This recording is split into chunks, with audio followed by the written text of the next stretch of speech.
In this lesson, I'm going to teach you guys how to use some of the 3D tools in Illustrator. So what you see here is I got 3 hexagons, and I'm going to basically stack these realistically as I would 3D objects. So the first step is you select what you want to convert to 3D, and you go to Effect, 3D, and first we're going to look at Extrude and Bevel. So first off, be sure you have Preview on. And basically from here you want to get your object started. Since I'm going to be stacking these, I obviously need these at different sizes. So what you see here are means to turn the object on the different axes of 3D space. I can also change perspective, which obviously you want to have some. I usually keep it around 120. It's usually pretty realistic. You can also control your depth that you're extruding them, how big you want that to be. So I'm going to keep it relatively simple. Whoa. There we go. And let's bend it a little bit more. Yeah, that's pretty good. Let's maybe turn it a bit, give it some variation.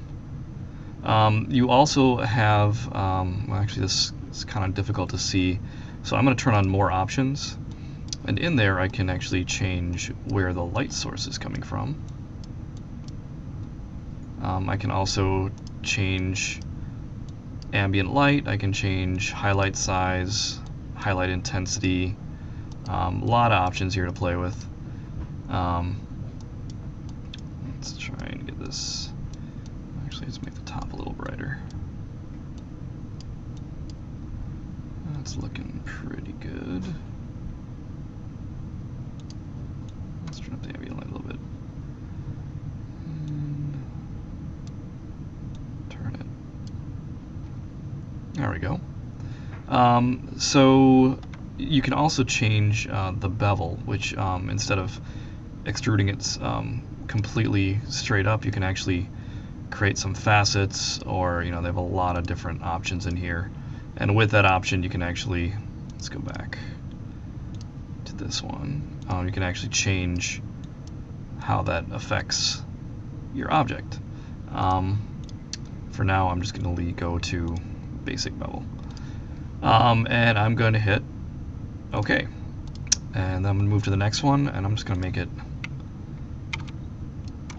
make these a little bit smaller. Make this even a little bit smaller so I can stack these. Now with the second one selected, I'm just going to go to Effect, and I'm going to just click Apply Extrude and Bevel just so I can get the same settings I had before. And I want to move this on top so it appears in front. So now what I want to do is I want to make this look like it's stacked on top of each other. So what I need to do is change the rotation a little bit. So if I go to the Appearance menu, I can click on Extrude and Bevel and make some changes. I obviously want to keep the light source in a consistent place, otherwise it won't look realistic. So now I'm just going to kind of turn this a little bit, so it's gonna look a little bit more realistic in terms of rotation, so it looks like it's actually stacked on one another. And actually, you know what? I'm not a huge fan of where the light is right now, so I'm gonna change it a little bit and get a little bit more contrast in there. Let's put it right there. Okay. And let's do the same thing to the other one.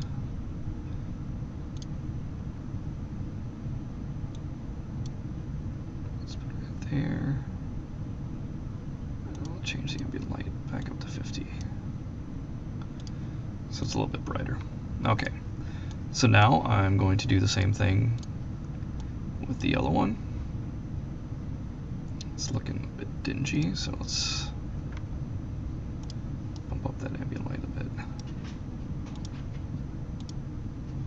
Alright, and again we're running into the issue that this needs to be above everything else. So now I'm going to go in and I am going to rotate it a little bit more. And you see I can change how I'm selecting this by, if I roll over an edge, you see it turns blue. Oops.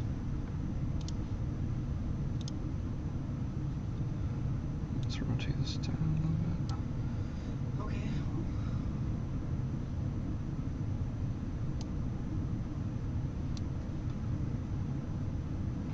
Oops. Let's back up one more step.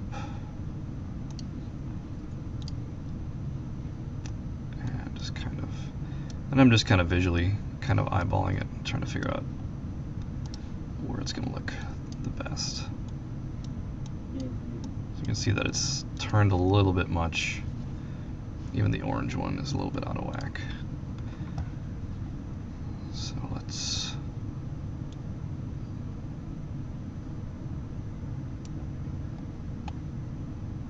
do that.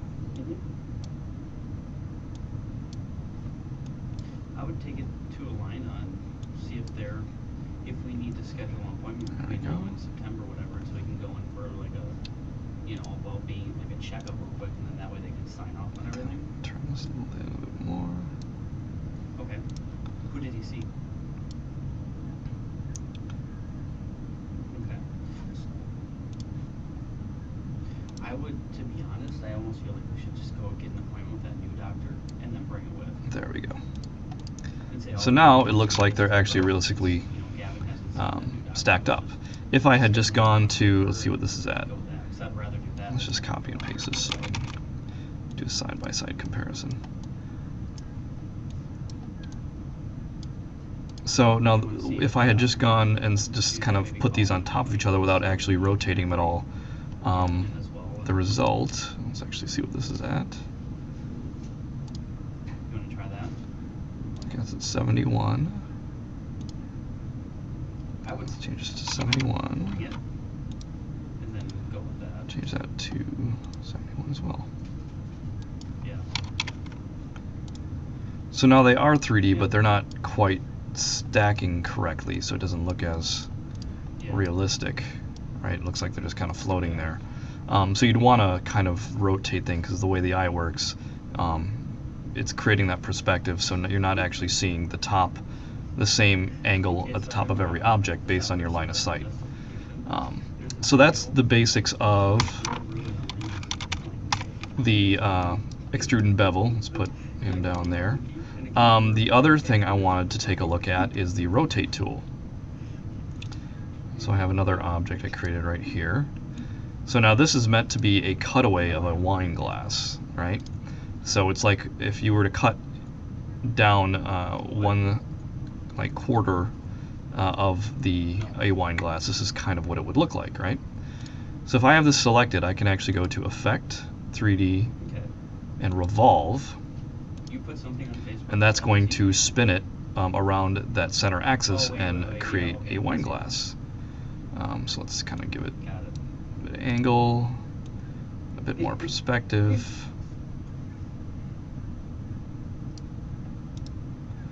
So now you can see, let's move the light source up here. That does a pretty good job. Looks pretty good. You can go through and make a lot of the same adjustments that you did before. So that's basically it. I mean, you basically want to obviously start with something. Let's go back to the original so you can see them side by side. Let's just take the Revolve around this one. And that's basically how it works. This can work, you can use this to create chess pieces or anything that has that line of symmetry going down the middle. So that is another means of using this. Let's put this down here. And then the last thing I want to do is to show you how to import objects. maps onto these 3D objects. So I'm going to create a soda can, and let's just make it a light gray. So I'm going to go to Effect, 3D, Extrude and Bevel, and let's